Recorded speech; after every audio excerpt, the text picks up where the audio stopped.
mo nararamdaman na rin ang sambayan ng Pilipino. Yung epekto, excuse me, yung epekto, Maraming nagagalit din sa Supreme Court. Bakit? Kasi yung yung ginawa nilang pagpabor kay Sara Duterte, isang malaking komunistang hakbang 'yun. Ibig sabihin, ang ating Supreme Court ay komunista na. Hindi na siya independent court kasi hawak-hawak na siya o sakal-sakal na siya ng komunistang China. Kaya lahat ng kagustuhan ng komunistang China sinusunod na ng ating Supreme Court. Kaya nga nawalan ng 'di ba, nung panahon ni Demonyong Duterte, patay lahat ng uri ng hustisya diyan. Patay ang Supreme Court, patay ang human right hindi Department of Human Rights, 'di ba? Kasi hindi nga nila binigyan niya ng mga budget. So patay lahat ng uri ng hustisya nung panahon ni Demonyong Duterte kasi yung Supreme Court natin, yan ang ebidensya na ang Supreme Court natin komunista na, sakal-sakal na ng komunista ang ating Supreme Court. Kaya panahon na para magkaroon na tayo ng presidential federal form of government na hindi nakakailanganin ng mga senator, hindi nakakailanganin ng mga Supreme Court kasi yung bawat isang rehiyon ay may kanya-kanyang Supreme Court at may kanya-kanyang senator. So ibig sabihin, lahawakan niya ng isang presidente, parang katulad sa Amerika, yung ating gobyerno. Yung presidential federal form of government katulad sa Amerika. Kasi lahat ng bansa sa Amerika, federalismo, pero hinahawakan ng iisang presidente. Ganyan na dapat ang gawin natin. Magkaroon na tayo ng tsa-tsa. Baguhin na natin ang ating saligang batas at i-convert na natin sa presidential federal form of government. Kasi itong ating Supreme Court ay hawak na o sakal-sakal na ng komunistang demonyong China. ito ng ginawa ng Korte Suprema. And I think ito po disappointment na naramdaman ng maraming Pilipino. Dahil nakita po natin dito sa nangyari sa impeachment complaint kay Sara Duterte na marami pa rin po palang mga bagay na kailangan nating i-improve dito sa ating 1987 Constitution. Akala natin noon na ang impeachment is a cut and dry process, diba? Sundin mo lang kung ano yung nakasulat sa Constitution, okay na, tapos na. Then all of a sudden, nagkaroon ng forthwith. Naging malabo. Yung forthwith naging 6 months. Sabi nga, forthwith 5 months pala. Yung forthwith naging, 6 months nga kasi February, March, April, May, June, July. Hanggang July, hindi siya nangyari. So yun mga kababayan. At naging palusot ni Chis Escudero yung nakapending ng now dismissed case of Sara Duterte. At actually hanggang ngayon ginagamit niya yun para i-justify yung kanyang kalokohan. Yun na lang. Kaysa magmura tayo guys, yun na lang. Hanggang ngayon ginagamit niya yan para i-justify ang kanyang kalokohan. Buti raw nag-intay siya, kung hindi they will have an unconstitutional impeachment. Kaya masasabi ni Chis. But that's not the point. The point is malinaw ang sinabi ng Constitution sa forthwith. Agad-agad nag-intay siya ng 6 months. Agad ba yung 6 months? Nung una naiintindihan ko pa kasi may election nga naman. O sige, may election, wala problema, pagpasensyahan. Pero yung after elections, pag-resume ng Senate, dapat biniran yun Kaso hindi, nag-intay hanggang July.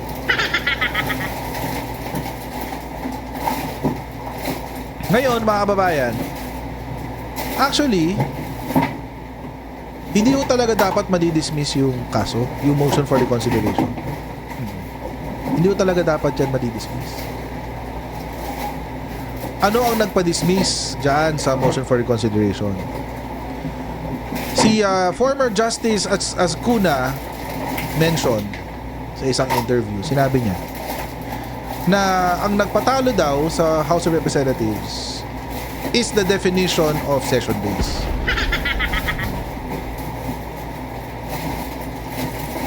Sinabi na niya yan. Sinabi na ni Justice Escuna.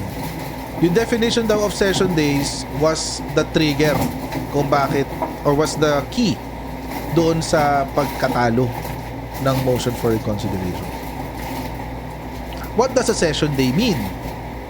Matagal ko na akong kinukwento sa inyo yan. Ang session day po ay hindi ibig sabihin calendar day. Ibig sabihin, ito po ay kung saan ang Kamara de Representante ay merong ongoing na debate. Oo. Ongoing yung debate. So, ang start ng session, kinikick off yan every week. The start, PAC, gavel. Sabihin ng deputy, ng majority leader, pupukpok niya yung gavel niya. Now we start the session of the House of Representatives. PAC. Yun. Start na ng session nyo.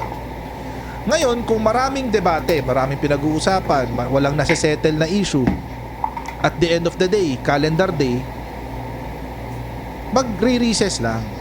Recess lang yun. Yung recess does not eliminate or does not close the session day. Break lang, kumbaga. Mahabang break, 8 hours, ganun. Pasok bukas. Ganun klaseng break. Ganun. Yun yung sinasabi na session day. Tapos halimbawa, kinabukasan. Resume, PAC, session resume from recess. Natapos na ba yung one day? Yung one session day? Hindi pa. Magko-close lang ang session day kapag nagpukpok uli ng gavel at sasabihin, session adjourned, PAC. Tapos na yung one session day pag ganon. Kahit ilang araw pa mangyari. Kahit abutin ng 1 week yan. Hanggat hindi mo naririnig yung session adjourned, pukpok ng gavel, yun ang one day. Ngayon, ang sabi ng Supreme Court, mali kayo, House of Representatives. Mali kayo sa pagkakaintindi ng session days. Ang tunay na ibig sabihin ng session days according to the Constitution is calendar days.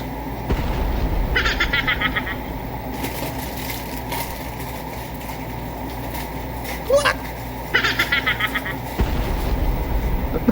Kaya galit na galit si Senator Tito Soto, mga kababayan. Kasi it has been a long-standing tradition.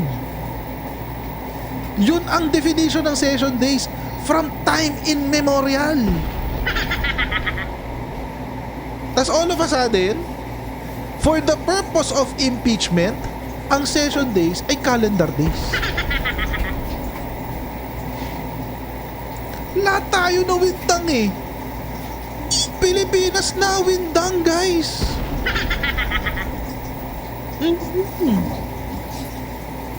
Pilipinas nawindang.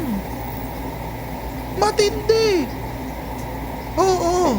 Yun na palang ibig sabihin ng session days. Calendar pa rin pala yun. So wait, will that apply ngayon sa House of Representatives? A session day will now be one calendar day? Even in the legislative sense, not the impeachment even in the legislative sense. Ito pa, binago ng Supreme Court. In the previous decisions, mga kababayan, sinasabi po ng mga justices na an impeachment is purely political exercise. It's sui generis. Ngayon iba na. Hindi na siya purely political. It is now a legal, constitutional, and political exercise. Hindi na siya sui generis. Hindi na. It is a legal, constitutional, and political exercise. Yun. Iba na ang definition, guys. Ang dami nagbago. Oo, landmark tong ruling na to. Binago ang definition ng impeachment. Ano pa? For the past 20 years, the Francisco ruling has been established as the reference pagdating sa kung paano na i-initiate ang impeachment, yung Francisco ruling. 20 years na yan. Ang tagal na yan, mga baba. 20 years. Nagbago ngayon. Oo. Nagbago ngayon, guys. Ano na? At ano na ang modes of initiating an impeachment? Kapag, number 1, ni-refer sa Committee on Justice. That's one. Okay. Or, if left unacted within the 10 session days or 10 calendar days sa Secretary General at 3 calendar days sa House of Representatives. Yung kapag hindi mo siya inaktuhan, in-archive mo lang, hindi mo inaktuhan, it's considered dismissed and initiated, therefore it is barred by the 1-year rule. Bago yun, guys. Bago. Oo. Bago yun. Kahit i-archive. Ibig sabihin yung mga basura ng impeachment, pag hindi mo ginalaw at itinilagay mo lang sa archive, ibinasura mo, inilagay mo sa archive, hindi mo ginalaw, hindi mo inaktuhan, hindi ka gumawa ng kahit anong mga may kaugnayan doon sa mga basura na yon, mga basura na yun, na mga na impeachment. Aba, ano pala yun, may halaga. Ibig sabihin yung bagong saligang batas ng peking demonyong komunistang Supreme Court ay binibigyan nila ng halaga yung mga basura na nasa basurahan na, nasa archive na mga impeachment kineme, no? So, ibig sabihin, ang basura, binibigyan pa nila ng halaga. Basura na nga, hindi na nga in-archive in-archive na nga Ibig sabihin, hindi na nga pinansin, in-archive na, binaon na sa limot, hindi na ginalaw, basura na. Tapos pa, halagahan pa ng komunistang Supreme Court natin ngayon na buang judges diyan, na mga halatang mga sakal-sakal ng komunistang animal. It is deemed initiated and therefore barred by the 1-year rule. Yun yung nangyari ngayon kay Sara Duterte. In-archive. At yung act of archiving daw is dismissing the complaint. Hence, any further complaints are barred by the 1-year rule.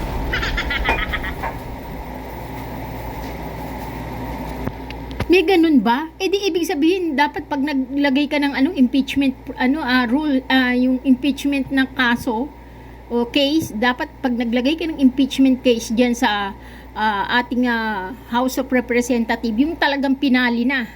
As in, wala na talagang i-edit kasi para hindi nga mabasura. Kasi itong peking animal na demonyo kung Supreme Court natin ay yung basura, binibigyan nila ng halaga. Ibig sabihin, pag naka-archive yan, ibig sabihin, yan na nga yung impeachment na inihain. O di ibig sabihin, yan na yung 1-year barred rule. Ibig sabihin, mula sa pagkaka-archive ng animal na pesting basurang impeachment kineme, ay kailangan meron na doong 1-year barred rule. So, yung mga susunod na iaakit na mga impeachment case ay hindi na uubra. O as in talagang wala ng power o wala ng halaga, wala ng saysay. So, ibig sabihin, yung dahil doon sa ibinasurang impeachment case na inarchive, ay naging nawala ng saysay yung mga sumunod na mas mahalagang mga kaso na dapat na itaglayin ng isang impeachment proceeding. So, ibig sabihin, yung basura na yun ang naging technical error ng impeachment ni Sarang Demonyong Dutae, no? Yun ang naging parang lamat o tinik sa lalamunan ng mga ehekutibo ng lower Congress, no? Dahil doon sa animal na pesting basura na yun ay nawalan ng saysay yung kanilang impeachment case laban kay Sara Demonyong Dutae, no? Ha?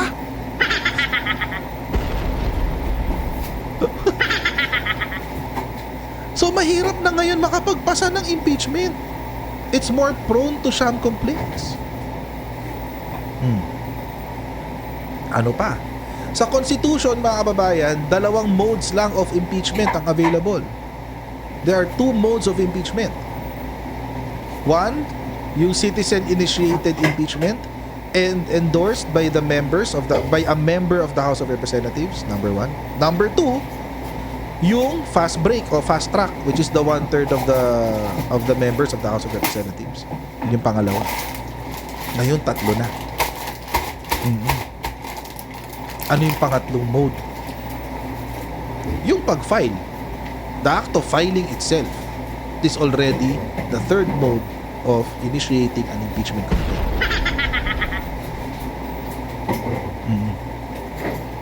Kaya mga kababayan, hindi ho natin masisisi si SP Tito Soto kung siya ay parang panahon na ng tsa-tsa.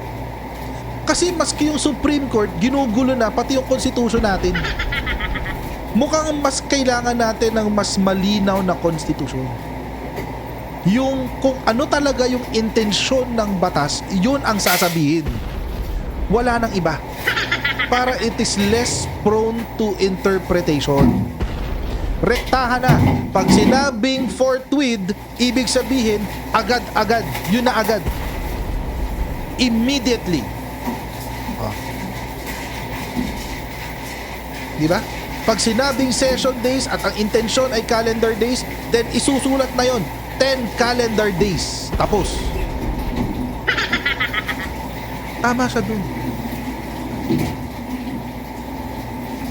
Kasi marami hong provision sa Constitution na sadyang vague. Actually, kung tutuusin, pwede ba natin paiklian na yung Constitution? Oo. Pwede man paikliin na lang natin yung Constitution. Siguro, di ba, hanggang, I don't know. Kasi yung Constitution ng Amerika, ikli-ikli eh. Tapos may First Amendment, Second Amendment, ganun lang, di ba? Ang simple-simple. Sa atin ang kapal ng libro. Hanggang ngayon, di ka pa pinupulot sa sahig. Tingnan nyo naman, ito ang Constitution natin, guys. Ito ang Constitution natin.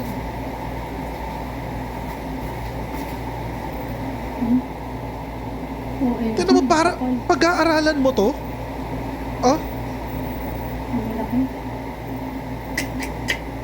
sobrang actually, si Isagani Cruz, one of the writers ng mga constitutional law books, si Isagani Cruz, sabi niya, dapat daw paikliin pa yung 1987 Constitution. Kasi parang ang dami daw mga salita doon na hindi naman kailangan para sa isang legal na dokumento. Na parang lang siya, parang pabulaklak lang doon sa words of the law. To which I agree. Napakakapal ng 1987 Constitution.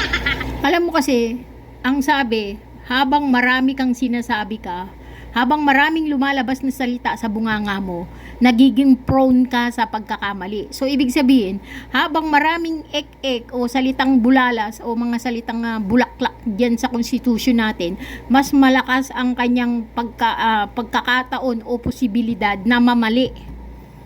Kasi marami sinasabi marami explanation. So, ibig sabihin, yan ang nagiging dahilan kung bakit nagkakamali o namamali ang ating konstitusyon. Kasi maraming explanation, maraming cheche-bureche. Samantala kung kokonti lang ang niyan, explanation niyan, maikli lang, wala nang, hindi ka magkakamali. So, habang marami kang sinasabi, may posibilidad ka na maraming pagkakamali kang maibulalas o masabi. Kaya ganyan din sa konstitusyon natin, habang maraming explanation, yan, prone to pagkakamali o nagkakaroon ng mga error kasi sa sobrang dami ng explanation. So, dapat hindi yan marami explanation yan. Simple, at saka direct to the point, ganun lang dapat para hindi ma-prone sa error. Marami talagang pabulaklak. Hindi talaga kailangan, guys. Kaya ako, mga kababayan, pabor ako sa tsa-tsa. Hindi lang yon, hindi lang dahil sa impeachment decision ng Supreme Court. Pabor ako sa tsa-tsa kasi kailangan na ho natin i-update ang ating economic provisions. Nahuhuli na tayo mga kababayan. Hindi na ho pwede yung Filipino protectionist mentality ng ating 1987 Constitution. Hindi na ho kakayanin, guys. We are continually becoming a globalized world. And in the world of a globalized community, if you are a hermit country, katulad ng North Korea, hindi ka uunlad. Kaya ho tayo na pag-iwanan sa ekonomiya ng mga kapitbahay natin sa ASEAN. It's not just because of tourism, etc., etc. No, hindi lang ho yun. Kasi we have the most restrictive laws when it comes to globalization. 60-40, ito nga, ulitin ko, bibigyan ko kayo ng example mga kababayan. Simple na lang. 60-40 provision. Walang korporasyon na maitatayo sa Pilipinas na pag-aarian ng foreigner. 40% lang ang pwede niyang pag-arian, 60% sa Pilipino. Bakit nagiging bilyonaryo ang mga bilyonaryo pa? Halimbawa si Ayala. Bakit siya nananatiling bilyonaryo? Kasi siya lang ang may kapangyarihan makipag-partner ng 60-40 sa Pilipinas. Wala nang iba. Bakit patuloy na yumayaman itong sila Henry C? Ito, example, si Lebiste. Ganyan din ang ginawa niya sa Solar Philippines. Nagpasok siya ng partner. 60% sa kanya, 40% dun sa partner niya. Sinong matinong negosyante, mga babayan, ang papayag? Ako na nga yung papasok dyan eh. Ako na nga yung mag-i-invest eh. Ako na yung magpapatayo ng building tapos 40% ng pag-aarian ko. Ano kayo, baliw? Hindi ako papayag nun. Kahit sinong negosyante na gagamit ng utak, hindi papayag sa ganong klaseng deal. No deal yan. Oh, bibigyan ko kayo ng isa pang halimbawa. Merong isang casino dyan sa Pasay. 60-40 ang pasok. Yung nag-invest, 40% lang ang kanya. Yung ka-partner niya na 60%, alam nyo, never kong nakita.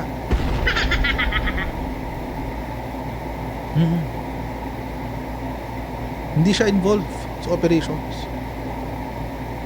Never ko siya nakita. Pangalan lang ang pag-aari niya.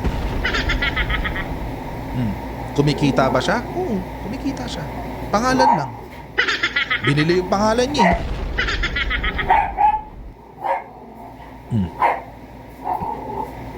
See?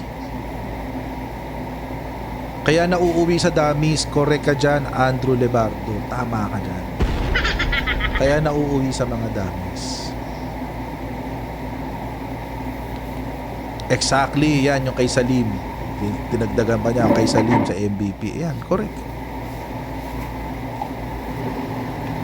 So, ako personally, I think it is really time for a revision of our 1987 Constitution. And don't get me wrong, may mga magagandang provision sa ating Constitution.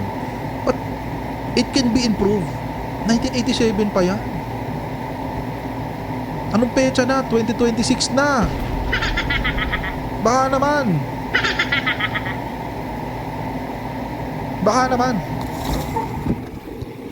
Correct, tama. Baguhin na natin ang ating saligang batas kasi maraming mga mabulaklak na salita. Habang marami kang sinasabi, marami kang magiging pagkakamali. Kaya nagkakaroon ng iba't ibang interpretasyon ang ating saligang batas kasi maraming mga mabulaklak na salita na nawawala tuloy yung essence ng gustong ipabatid ng batas. Katulad na yung salitang forthwith, dapat pagdating ng salitang forthwith, immediately nakalagay, close parenthesis, immediately. As in talagang immediate na mabilisan talaga, forthwith. Nakalagay dapat doon immediately. Kaso wala forthwith lang Kaso yun, yung naging forthwith, ang naging kahulugan ng forthwith, naging 6 months, no? Almost 7 months pa nga Kaya ako, mga kababayan, natutuwa ako na dahil na-trigger ang ating mga members ng House sa judicial overreach ng Supreme Court, mukhang pinag-iisipan na nila na magkaroon ng charter change. Okay, tama yan. It's about time. Dapat noon pa. It's about time na ano. Oo. So, isulong natin itong charter change.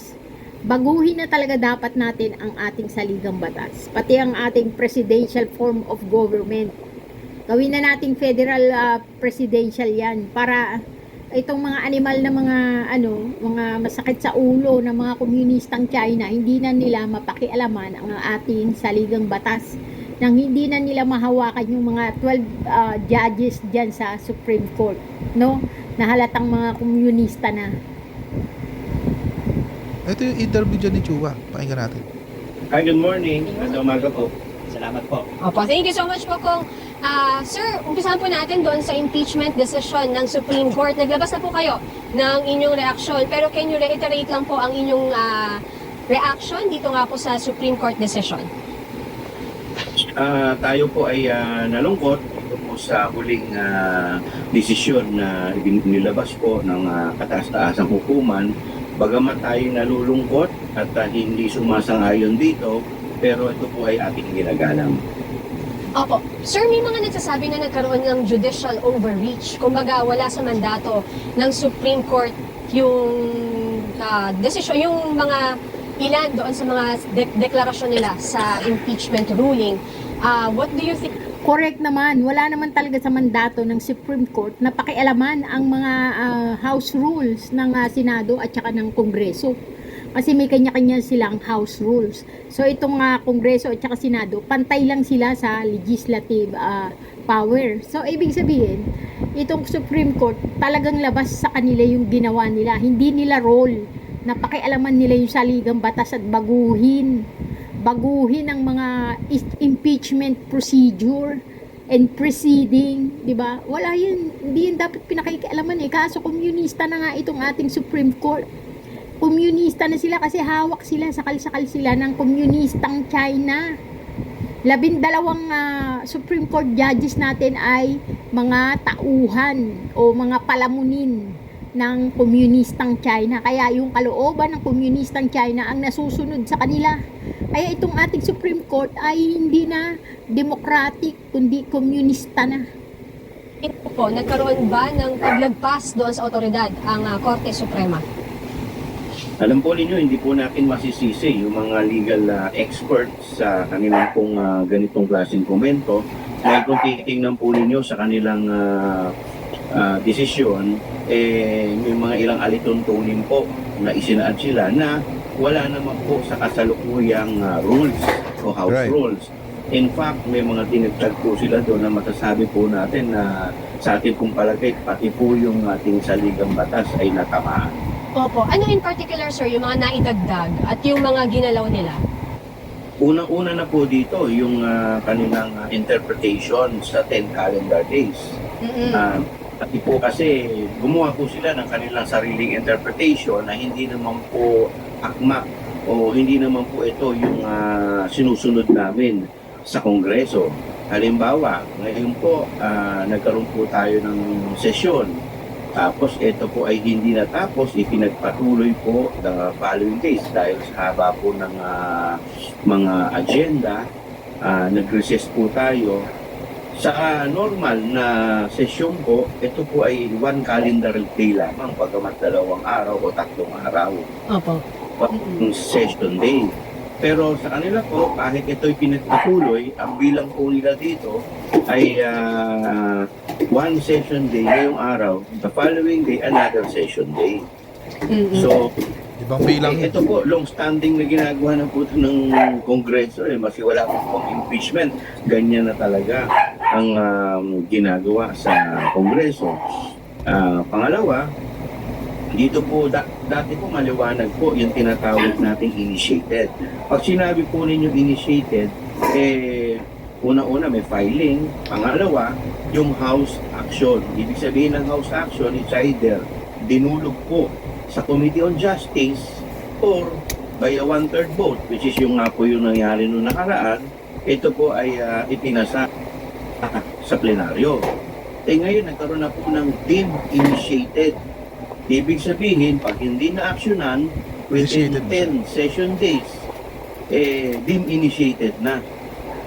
Nawala naman po sa kasalukuyang rules at pati sa ating saligang batas. Correct. So, yung pagpo-provide po sa lahat ng miyembro ng kopya at ng kaakibat po nito ay ebidensya. Kasi normally po yan, nangyayari po yan sa mismong trial proper na sa Senado. Or pag nagkaroon po ng committee hearing sa Committee on Justice. Pero ngayon, parang iniiba na po nila yung interpretasyon dito. Kaya ito po yung mga ilan sa mga nadagdag po dito sa kanilang huling desisyon. Sa Constitution kasi mga kababayan, walang requirement of evidence sa at least at the level of the House of Representatives. You just file the complaint. There's no need to exhibit your to file your evidence. Di mo kailangan magpakita ng ebidensya. File mo lang yung complaint, i-assess if it is is up to form and standard or substantial in form and in substance. And then after nun, pagbobotohan sa plenary, and then go na. Papadala na yung articles of impeachment sa Senado. Ngayon, hindi na pwedeng ganun. At the onset, from the time na nag-file ka, kailangan may ebidensya ka na. Parang ang nagfa-file talaga ngayon ng kaso sa DOJ or sa korte, etc. Ganun na, kailangan pagka-file mo pa lang may ebidensya ka na. Madali sa atin yun, in-explain ko to kagabi. Madali sa mga katulad nating hampas lupa yun. Kasi tayo mga hampas lupa, we operate on a per act basis.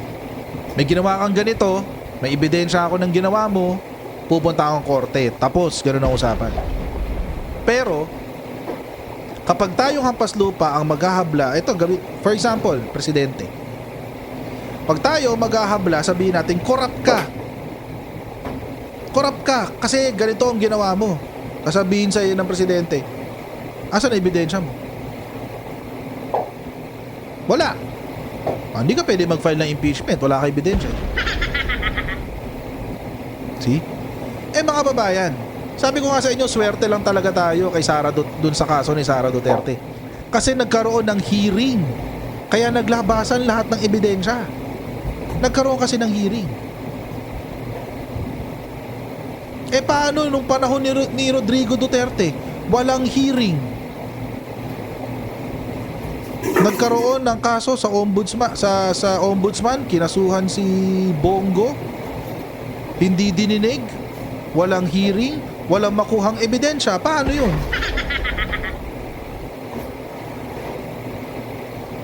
Dito na dapat papasok yung ombudsman para siya yung kakalap ng ebidensya para sa atin. Pero paano pag yung ombudsman mo katulad ni Martires? Diba? Nakikita yung ibig kong sabihin, mga kababayan. Paano ka makakapaghabla kay Rodrigo Duterte kung yung ombudsman mo na dapat nag-iimbestiga kay Rodrigo Duterte pinigilan ko lang sarili ko, papamura na naman ako kasi kailangan mag-furnish ng ebidensya.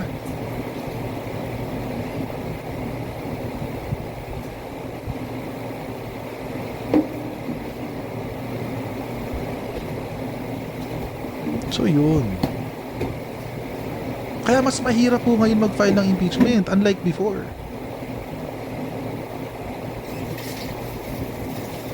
Tuloy na.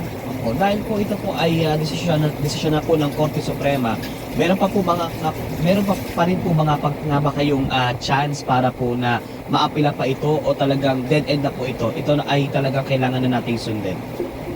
Nakalagay po dun sa kanilang desisyon na final and exhibitory na Wala nang, hindi na sila tatanggap ng kahit na anong pa-completing. So, ma-interpret po natin. Bagamat normally sa ibang sitwasyon, may mga second motion for reconta. Pero dito, parang ito na yung pinaka-finale. Anyway, yung 1-year bar rule naman is just around the corner. By February 6, tapos na rin po yung bar. Yung 1-year bar rule. So, kung sino man po yung nagnanais na magsampa. Kung meron man po, by next week, pwede na rin po yun. And speaking of that, actually, meron pa silang I-verbalize ko ba? Kasi pag verbalize ko, baka may makarinig, biglang may gumawa eh. Meron pa silang isang pwedeng gawin. I-impeach nila si Leoning. It will not overturn the decision, but it will give the decision some form of Tama, i-impeach si Justice Leonen, kasi yun yung numero unong chuchu o numero unong fan. Idolo niya si Sara Duterte, no? So yan ang nasa likod lahat ng mga kademonyuhan dyan sa Supreme Court. Kaya dapat yung animal na Supreme Court Justice na yan, ang una-una dapat na ma-impeach. I-impeach natin yung 12 justices na yan ng Supreme Court. Tama, para hindi matuloy yung ginagawa nila na pagbabago sa ating hudikatura o ang ating binabago kasi nila yung saligang batas natin. Kaya lang dapat ma-impeach yung 12 Supreme Court judges na yan na mga demonyo at mga kampon ng demonyong komunistang China. Tama, i-impeach natin yung mga animal ng mga 12 judges dyan sa Supreme Court. it will question the decision. Impeach na si Leoning, imponente. And it's I'm not suggesting, but hindi na mababago yung desisyon, pero mako-question mo ngayon yung decision in public. Di ba? Kasi yung sa motion for reconsideration, yung mga justices lang yan eh. Sila lang nag-uusap. Pero dito, kung i-impeach mo yung justices, gamitin yung basis yung impeachment na they committed judicial overreach, they violated the separation of powers, and since they're impeachable officers, they can be impeached. Di ba? Betrayal of public trust.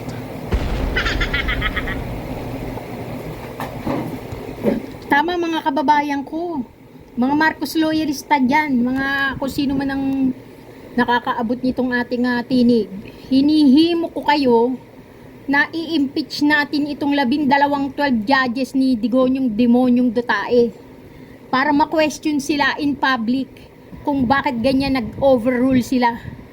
No, nag-in-overrule nila yung ating saligang batas. Hindi yan dapat na ganyan ang kanilang desisyon. Ngayon dapat magpaliwanag sila, bigyan nila ng linaw kasi magulo yung ginawa nila. Parang hinalukay ubi nila ang procedure at saka proceeding ng impeachment rules, di ba? Kaya dapat ipaliwanag nila yan in public. Magkaroon tayo ng buto. Magkaroon tayo ng lakas ng loob na i-impeach itong 12 na to na mga 12 judges ni Digonyong Demonyong Duterte dyan sa Supreme Court. Magkaisa tayo at i-impeach natin sila para maimbestigahan natin kung bakit naging ganyan ang mga desisyon nila. Na pinahirapan na talaga nila ang mga Pilipino na mag-impeach ng mga government official sa ating gobyerno. 'Di ba? Napakahirap na. O ngayon, questionin natin itong mga animal na mga demonyong 12 judges na to, bakit ganyan ang kanilang desisyon in public. O dapat ma-impeach yan at magkaroon ng Senate hearing sa mga 12 Senate judges diyan sa magkaroon ng 12 magkaroon ng public trial para dyan sa 12 Supreme Court judges ng ating Supreme Court.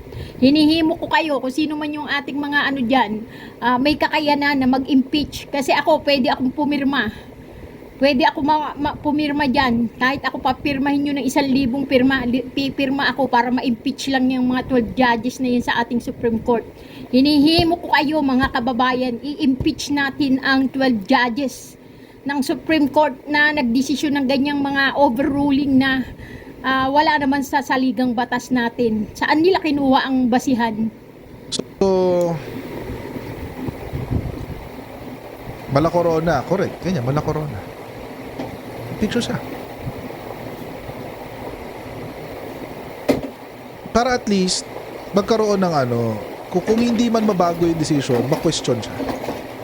Kasi, at saka ma-question siya in front of the public. I'm not suggesting it, but you know, it's an idea that popped in my head right now. Ngayon lang, as in, ngayon lang. Okay? Try natin sa kanila kung mag-work yung impeachment. Di ba? Tama, i-try Naisip ko lang natin naman. sa mga animal na yan na gumawa ng kagaguhan. Oo. Sorry po sa mga gods of Padre Paura. Ako po ay isang hamak na law student lamang. Oo. With all due respect sa ating Korte Supreme. Baka naman ma-indirect contempt ako niyan. Binabawi ko na. Baka ma-indirect contempt ako eh. Mahirap na. Baka ipatawag ako sa Korte Suprema bigla. Oo, kakasuhan ako ng motu proprio indirect contempt. Patay! Pangarap ko maging abogado, nalusaw na.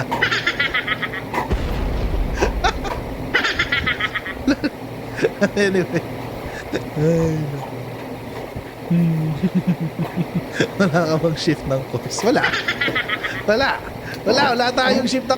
Dapat unahan natin itong 12 judges na ito na magmomoto proprio ka dito kay Coach Jared. Kasi kung naka-impeach sila, hindi na nila mapumoto proprio itong si Coach Jared.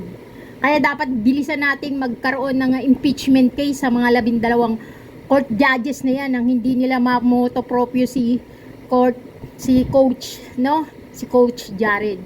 So dapat magkaroon na agad tayo ng impeachment case laban dito sa mga demonyong Supreme Court judges na mga tauhan ni Demonyong Duterte. Okay, so nananawagan ako sa inyo. Magkaroon tayo ng impeachment case at pipirma ako kahit 1,000 beses na pirma. Of course, guys. Ay, Diyos ko. Rin Chang Rin, salamat sa iyong super chat. God bless po. Wow. Anyway, tuloy natin. That Congressman, at dahil nga po final and executory yung naging desisyon ng Korte Suprema, ano po ang plano natin moving forward? I-mention nyo nga po kung sakaling may mag-file po ng panibagong impeachment complaint laban sa Vice Presidente dyan po sa Kamara. Oops, mag-stop. Hi, good morning. Ay. Umaga po. Salamat. Putol. Kaya pala 459 lang. Opo. Wait, paano kaya to? Kasi sige. Putol eh. Kunin natin yung actual interview.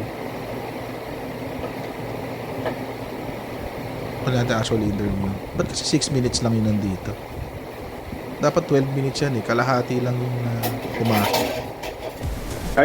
Okay. Saan tayo natapos? Dito. Bilisan na lang natin para hindi masyadong hindi ako makopyright. Pag na-copyright ako, pasensya na guys ha. Oo, buburahin ko yung copyrighted part. And itong Ay, sus. impeachment process. Kung titignan po ninyo yung ating pong kasalukuyang saligang batas, 1987 pa po ito eh. So more than almost 40 years na. Okay, balikan natin. Pero what do you think, Kong, doon sa suggestion ni, or doon sa posisyon ni Senate President Tito Soto na bakit oras na para magkaroon ng charter change para ayusin itong impeachment process? Kung Agree. titignan po ninyo yung ating pong kasalukuyang saligang batas, 1987 pa po ito eh. So more than almost 40 years na. Hindi po ba? More than 30 years, almost 40 years na rin po ito. Baka napapanahon na rin po dahil nga po sa mga marami na rin pong mga pagbabago sa ating mga batas. At isa na nga po itong impeachment process alinsunod po sa latest ruling po ng Supreme Court. So you will support, Kong, kung magkaroon po ng moves for Chacha? Or will you initiate yourself for Chacha? Well, pag-uusapan pa po natin, but definitely we will support dahil ang isa pa po dyan sa aking nakikita na baka tamaan din is yung party list system, yung anti-dynasty at mga na mga mahalagang mga batas na nakasalang din ngayon sa. Opo, pero ito ay baka abutin ng taon. Alam niyo mga kababayan, tulad nun, minention ni Joel Chua yung anti-political dynasty tsaka yung party list system. Kapag binuksan mo yung constitution, we can do away with the party list system. Buray na yan. Oo, hindi ko talaga kailangan eh. At saka nagiging, or kung i-maintain nyo yung party list system, higpitan nyo yung requirement sa party list. Isa pa yan eh, nasa constitution yan eh. Hindi yan basta-basta pwede tanggalin. Anti-political dynasty. Nakasulat sa constitution na bawal ang political dynasty pero hindi in-enumerate what is a political dynasty, paano siya ipagbabawal, bakit ipagbabawal, etc. etc. Wala sa Constitution. Eh di ilagay nyo ngayon. Ilagay nyo ngayon. Di ba? Yun lang naman yung akin. Kasi kesa yung gagawa kayo ng batas ngayon, o di mas madali, baguhin nyo na yung actual Constitution. Taon, sir, kung Chacha. Tama po kayo, tama po. Meron ba talagang chance din na umusad? Kasi di ba tagal-tagal lang po natin pinag-uusapan ang charter change. Iba't iba mga probisyon ng saligang batas ang gustong galawin noon pero hindi talaga siya umuusad. Pero this time, kung ang concern po natin ay yung rules for the impeachment, nakikita po ba natin na malaki ang chance na mas kahit paano mabigyang linaw at umusad talaga itong planong Chacha kung sakali po? Sana Well, matuloy. isa po nga po pwede maging basehan itong latest ruling ng Supreme Court. Lahat naman po dapat ng batas dapat nakaakma po sa ating konstitusyon dahil yun ang pinaka-basic law of the land, yung konstitusyon. Go, go, go! So paano po pag nagkakaroon na ng conflict o nagkakaroon na ng mga ibang makikita nating inconsistencies or may mga prohibiting kasi na silent, di ba? Na nagkakaroon din ng pagtatalo-talo. Halimbawa na lang, kailan magkakaroon ng joint voting or separate voting ang Ayan, correct. Sa pa yan. Hindi natin masyado natakal yan kung kailan magkakaroon ng joint voting ang lower at upper house or voting as one. 'Di ba? Sa ano yan eh? Sa charter change yan, sa parte ng charter change eh. Vague yan, very vague yan. Hindi natin alam kung yung voting ba together as one or voting separately as different houses. Or better yet, pagsamahin nyo na lang, ito ay unicameral session. Ay, ito yung unicameral body. 'Di ba? Huwag na tayo magkaroon ng Senate kasi ang Senate walang kwenta. Basura! Basura ang Senado, guys. Tama, noon pa natin yan isinisigaw na dapat mabasura na o malikwida na o mabura na ang Senado. Kasi ang Senado ginagamit lang ng komunistang China para makontrol ang mga bambabatas ng ating bansa. Kaya dapat burahin na ang mga Senado. Gawin na lang silang unitary o isang uri na lang ng legislative body ng ating bansa, no? Kasi ang nangyayari, nagkakaroon tuloy ng 50-50 labanan ng lower house at saka upper house. So nagkakaroon sila ng tunggalian na dapat ay nagkakasundo ang mga legislative body na yan. So ang nangyayari, nahahak o nasasakal o nasasakal ng komunistang China ang mga senador na lumalaban sa mga congressman. So dapat magkaroon ng house ruling na pag-isahin na lang ang Congress at saka ang Senate para hindi na sila nagiging galamay o hindi sila nagagamit ng komunistang China para labanan ang talagang dapat na mangyari sa ating mga saligang batas, no? At itong 12 judges ng ating Supreme Court Justice, dapat ito ma-impeach.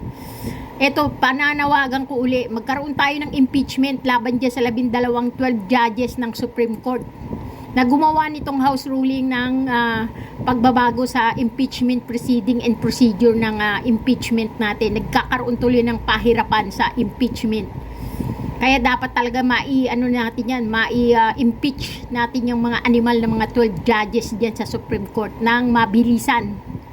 So nananawagan ako na magkaroon sana ng mabilisang impeachment para sa 12 judges ng mga makadutaing judges diyan sa Supreme Court. Mabibilang ko sa isang daliri lang. Mabibilang ko sa isang kamay ang maaayos dyan, promise. Diba? Unicameral system na lang. Ang problema. Pero, okay, so open tayo sa Chacha, open din sa pag-amend ng rules. Pero at least, kung kahit pa paano, if you look at the bright side, parang kumbaga, nabigyan din ng guidelines ng Supreme Court. Sakto rin yung desisyon ng Supreme Court doon sa mga gusto mag-file ng case, if ever, dahil matatapos na yung 1-year bar kay VP Sara, para mas malinaw kung ano yung kailangan nilang i-check, kumbaga sa checklist nila. At lalo pat meron ding impeachment complaint ngayon na naka-file against President Marcos. Hindi ko rin masasabi na okay rin kasi yan ang pumapasok yung judicial population. Kasi unang-una dapat talaga yan ang exclusive power to initiate nasa Kongreso at nasa amin din ang kapangyarihan para talaga ng rules pagdating po dyan. Sir, ito bang, although hindi na appealable yung desisyon ng Supreme Court, pero pwede bang questionin yung possible na judicial overreach ng court, ng Supreme Court? Sasabihin ko ba to? Oh, for the sake of discussion lang hindi ko binabasos ang Supreme Court kasi sa Supreme Court nakasalalay ang mga pangarap ko sa buhay. Sa impeachment. Pag nag-impeach kayo ng justice, decision. Baka question yung decision. For the sake of this Tama, magkaroon tayo ng lakas na i-impeach itong 12 judges na nagbago ng ating procedure sa impeachment. Itong 12 judges ng Supreme Court, matagal ko nang sinasabi na dapat ini-impeach na natin yung mga yan. Para ma-question natin kung saan ba talaga nila kinuha yung mga basihan na yan na ginawa nila na pagbabago ng impeachment procedure and proceeding, di ba? kasunod lang yan, hindi ko binabasa sa Supreme Court. Di ba? Di natin. Well, po pwede rin. Yung mga legal expert na po pwede mag-tanong yan. Pero kung makikita ninyo yung boto nila, kanino rin po tayo magpo-question. Yun nga, Di ba? oo. They will strike down din. Sir, may nakikita ba kayong, sabi kasi ni SP Soto kahapon, baka may agenda ang mga Supreme Court judges. Kayo ba may nakikita kayong any agenda aside from deciding on... Oo, merong hidden agenda ang mga Supreme Court judges na yan. Ang hidden agenda nila ay to save the Queen. Iligtas ang Queen. Sino ang Queen nila? Si Sara Demonyong Dutae. Si Sara Dutae ang kanilang Queen. Kaya save the Queen ang kanilang agenda. Kaya dapat unahan na natin itong 12 judges na to. Sa kanila natin i-apply itong ginawa nilang 1-year house bar ruling na ginawa nila, no? Sa kanila natin i-apply itong mga pagbabago na ginawa nila sa impeachment procedure. At dapat ma-impeach na talaga sa lalong madaling panahon itong 12 judges na ito ng Supreme Court Justice. Hindi ba? Ng Supreme Court. Itong 12 judges o 12 justices ng Supreme Court. 12 judge ng Supreme Court. impeachment? Kasi yun nga, walang kumwestiyon, unanimous, tapos merong mga, ito, questionable, possible may judicial overreach pa. Consistent. Yung iba kasi sinasabi dahil if not all, more than majority sa mga nakaupo ngayon ay appointed ng nakaraang administrasyon. Pero siyempre tayo naman po bilang officer of the court, bilang isang abogado, hindi po natin titingnan ng ganyan at lagi po tayo magbibigay Correct. lang sa kataas-taas ng hukuman. Ako, last na lang sa Lagi bibigyan ng galang ang Supreme Court, guys, ha? Tatandaan nyo yan. Lagi bibigyan ng galang ang Supreme Court. Ay, Supreme Court.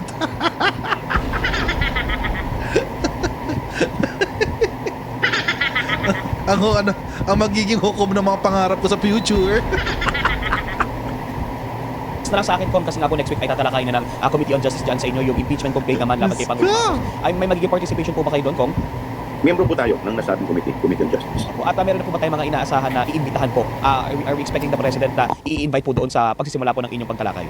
Well, initially, titingnan muna namin kung may sufficiency informed and substance. So, once we decide na may sufficiency informed and substance, that's the time that we will request them to submit an answer or counter affidavit para po ma-dispute nila yung mga nakasaan po dito. And then, that's the time na magkakaroon ng hearing. At pag nagkaroon ng hearing, that is the time that when we decide if we will invite the President. May timeline po ba kayo titingnan, Com, kung gaano kabilis po dapat ma-resolve itong impeachment complaint laban kay Pangulo Marcos?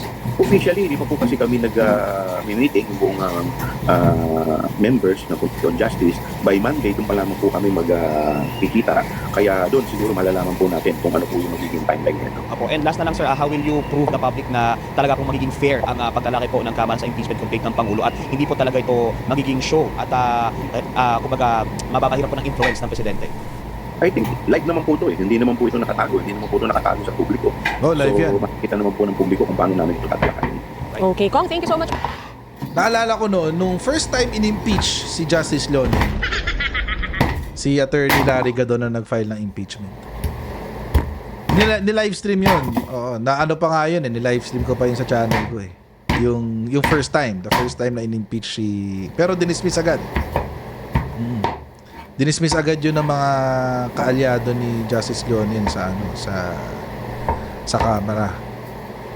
So, kaya siguro dapat talaga ma-impeach itong si Justice Leonin, kasi ito maliwanag sa sikat ng araw na na tauhan to ni Demonyong Dutae. Didilis itong si Justice Leonin, no? Speaking from experience. Baka yung decision niya is tawag dito, influenced by his personal experience. pero mga kababayan, tawag dito, on a serious note, meron po yung impeachment decision. Although we have to accept it, now it is part of the law of the land. It's really flawed. It's a really flawed decision. with all due respect sa ating pong Korte Suprema,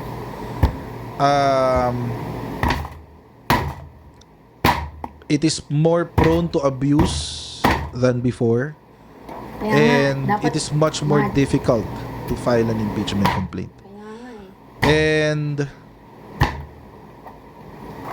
alam nyo mga kababayan, kapag kasi public office, dapat mas madali eh. Dapat mas madali makapag-impeach. Hindi katulad ng ginawa nila ngayon na mas pinahirapan.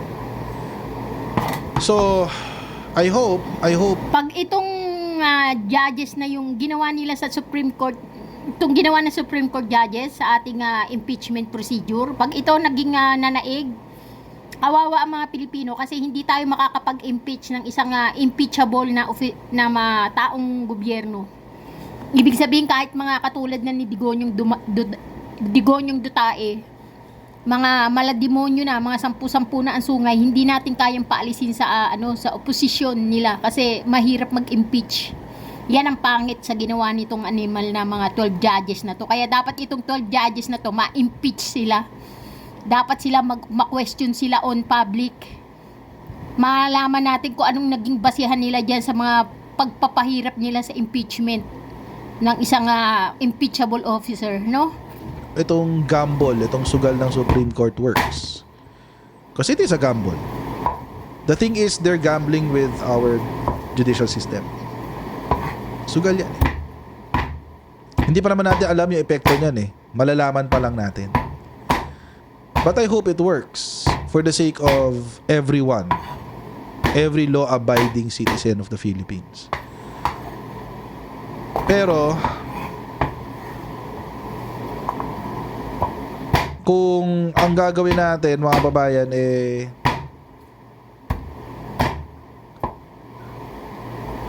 ewan ko lang. Hindi ko alam kung anong magandang gawin dyan. The next best thing really is charter change. At kung Jesus Cortez, kung nakokornian ka, o di pwedeng malaya ka umalis. Ulit-ulitin ko yan. Asarin lang kita. Sapa. Sapa. Sapa.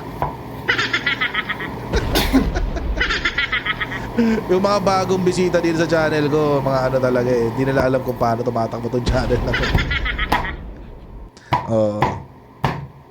But anyway,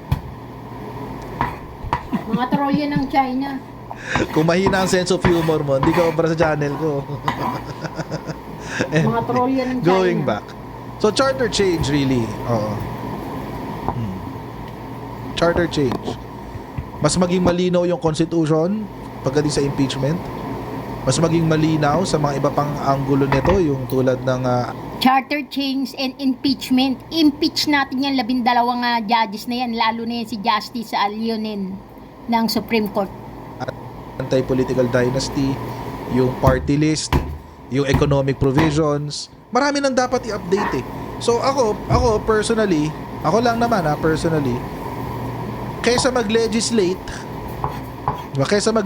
ng mga bagong batas, unahin na lang natin yung revision ng Constitution. To which, by the way, Gawa ng batas yung mga animal na mga legislative body natin. Pero sila din naman yung number 1 na manlalabag.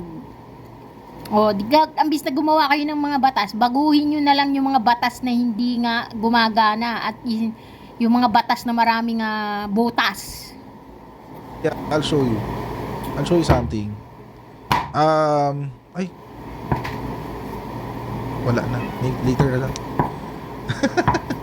Dapat may interview si Sek Gadon. Sige nga, i-invite ko ulit si Sek Gadon. One of these days. Tingnan natin kung makukuha natin ang schedule niya. Titingnan natin. Pero I think we need to interview Sek Gadon ulit. Di ba? Ang saya-saya noon for sure. So mga kababayan, again ako I'm looking to sana matuloy na yung Chacha. Matagal ko na hinihintay yan eh. At sana mangyari na siya. Diba? Not just for our sakes, but for the sake of our kids. Sana matuloy na yung 12 yung impeachment ng 12 judges na yan sa Supreme Court na nagbago ng impeachment proceeding. Matagal ko nang inaantay yan na ma-impeach yung mga 12 judges ng Supreme Court na makadutai, mga didilis. Dapat ma-impeach na yan. Ako, atat na ako. Ang tagal-tagal ko nang inaantay na ma-impeach yan. Kailan kaya ma-impeach yung mga 12 judges diyan sa Supreme Court? Kailan kaya? Dapat ma-impeach na yung 12 judges dyan sa Supreme Court. Sila dapat maunang ma-impeach. Kasi maganda yung mas maganda yung mas malinaw na constitution.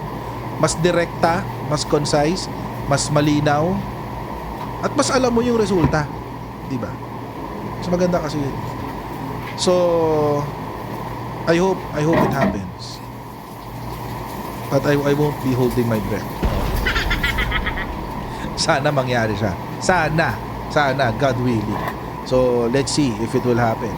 Okay, so mga kababayan, hanggang dito lang po muna tayo sa ating live stream. I'll see you on Monday sa ating susunod na Giant Live. God bless you and see you Monday, guys. Bye!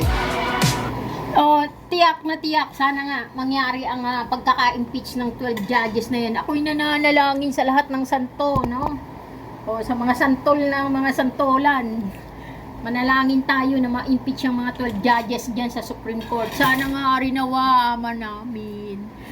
Ma-impeach sana yung mga 12 judges na yan.